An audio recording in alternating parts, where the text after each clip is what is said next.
Hi mga kagala, kung bago ka pa lang sa aking vlog, kamusta? Ako si El Galaero, tara panirik! So ayun na nga mga kagala, nanguha na kami ng tirik at syempre kahit maliliit lang po siya, matataba naman, parang siya mataba ang pagmamahal niya, charot! O diba, ang dami nang nakuha namin at ipapakilala ko sa inyo ang barkada kong magaganda at gwapo. Mga species po sa dagat, mahaba ang buhay niya, maraming tinik, matinik ang buhay niya, mahabang malambot, starfish ng buhay niya, at seaweeds po. Ayan po ang anak buhay dito. Sobrang tataba po ng seaweeds dito.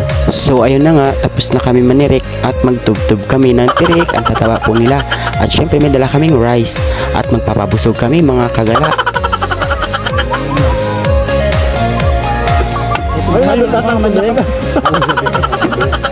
At ayan mga kagala, hindi lang po kami nungunang tirik, madami din po. So hanggang dito na lang mga kagala, gabi na. Thank you for watching. Bye bye!